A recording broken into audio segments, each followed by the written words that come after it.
Sedang ada dan menikmati realita dari Sion ini. Engkau tidak sedang ada di atas muka bumi lagi. Engkau ada di ruang tahta Tuhan. Dan karenanya pagi hari ini terimalah apa yang menjadi isi hatinya. Terimalah apa yang menjadi suaranya.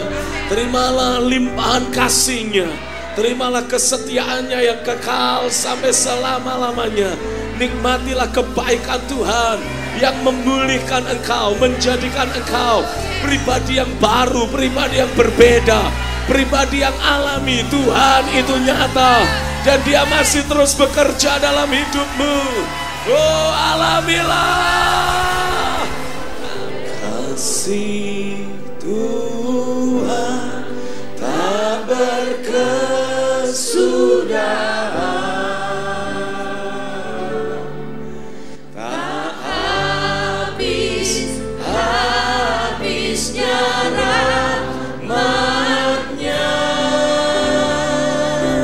Selalu baru tiap pagi, baru tiap hari, besar setiamu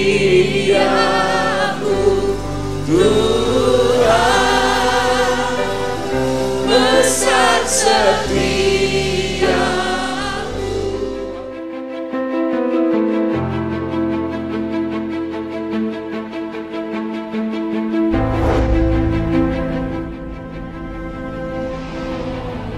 Pada hari ini bukan hanya seperti ibadah-ibadah biasanya, tetapi hari ini saya merasa terus pekerjaan roh dan firman, pekerjaan melalui ibadah itu luar biasa gitu.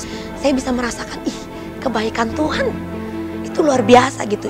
Benar itu, pada saat pagi hari saya berdoa sebelum mulai ibadah pagi hari ini, saya mengangkat pujian seperti yang Dad naikkan tadi pagi gitu. Selalu baru setiap hari, baru setiap hari. Itu benar-benar saya merasakan memang itu baru setiap hari gitu. Ketika Dedi mengajak kita untuk menyembah Tuhan, saya bilang betul-betul Tuhan hadir di rumah ini. Bukan hadir saja, tapi betul-betul Tuhan hadir dan Dia tinggal di tempat ini. Dia tinggal di tempat ini. Saya merasakan hadirat Tuhan tuh yang betul-betul mencengkeram kehidupan saya. Alkitab memberitahukan kepada kita dalam Ibrani pasal yang ke-9, pola gereja telah mengalami perubahan. Di pola perjanjian lama ada halaman, ada ruang kudus, ada ruang maha kudus. Di dalam perjanjian baru halaman tidak ada lagi. Bahkan satu elemen, satu peralatan yang ada di ruang kudus telah berpindah masuk ke ruang maha kudus, yaitu mesbah dupa. Mesbah dupa berbicara tentang penyembahan kita kepada Tuhan. Ketika engkau mencurahkan kasihmu di hadapan hadiratnya, engkau dibawa masuk ke ruang maha kudus. Oh, sakarepe. Itu sebabnya saya mau engkau terus belajar melatih dirimu untuk mengasihi Dia lebih dan lebih dan lebih lagi, dan mencurahkannya lewat penyembahanmu. Penyembahan kita bukan hanya sekedar menyanyikan lagu, tapi kita mempergunakan kata-kata dalam lagu untuk mengekspresikan hati kita di hadapannya. Karena itu lupakan waktu, lupakan kanan kiri, arahkan hatimu terus kepada Dia.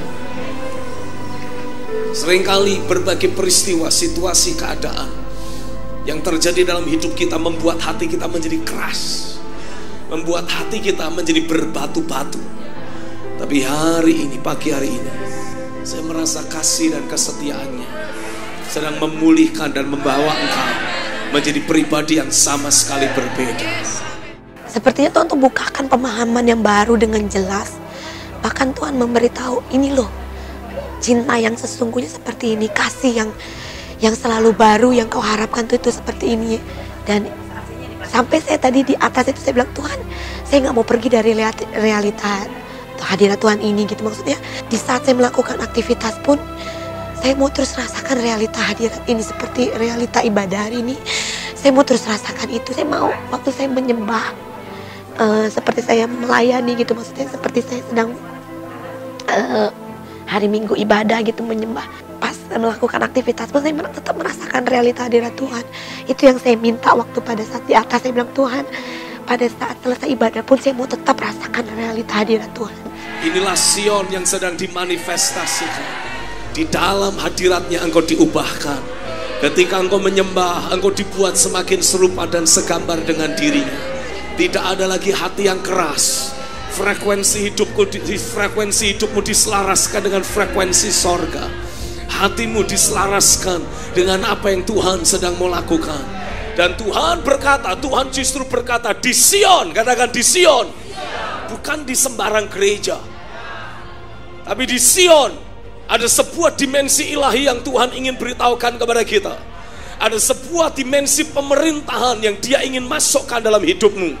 Ketika saudara mulai berinteraksi dengan Sion, saudara bukan lagi orang biasa. Engkau bukan lagi jemaat biasa, tapi engkau adalah raja-raja yang sedang dilantik oleh Tuhan di Sion. Bahkan Alkitab memberitahukan kepada kita, Matius pasal yang ke-16, di atas batu karang ini aku akan mendirikan jemaatku. Kata jemaat di sana diambil dari kata Yunani eklesia. Kata eklesia itu bukan bahasa atau kata-kata yang umum dipakai. Kata eklesia adalah kata-kata pemerintahan, kata politik. Punya arti yang kurang lebih sama seperti anggota DPR dan DPRD kalau di daerah. Anggota dewan. Artinya bukan orang biasa, tapi ini orang-orang yang sudah dipilih, orang-orang yang punya kualitas, orang-orang yang bermartabat, orang-orang yang royal atau berkerajaan, para bangsawan. Saya tidak peduli apa yang menjadi kondisi dan keadaan saudara selama ini. Mungkin sebagian dari saudara berkata, Pak Stephen, saya cuma ibu rumah tangga biasa. Saya bukan siapa-siapa, saya tidak bisa apa-apa. Tapi ketika engkau mulai bersentuhan dengan Sion, engkau adalah orang-orang yang terhormat. Engkau adalah para bangsawan. Engkau adalah orang-orang yang berkerajaan. Engkau memiliki otoritas dalam hidupmu. Engkau memiliki kekuasaan dalam dirimu. Datanglah, come on, datanglah kerajaanmu. Di dalam setiap kerajaan harus selalu ada raja. Yesus telah dipromosikan, Yesus telah diangkat, dipermuliakan menjadi raja di atas segala raja. Come on. Tapi itu kan di sorga. Sementara kerajaan Allah ingin menginvasi bumi. Kalau Dia menjadi raja di atas segala raja, artinya ada raja-raja yang lain. Di Sion aku telah melantik rajaku. Engkaulah raja-raja itu. Come on. Alkitab mengatakan dengan jelas di sana, Yesus menaklukkan iblis. Lucifer dikalahkan. Di mana? Di alam kematian. Di pusat pemerintahan kegelapan.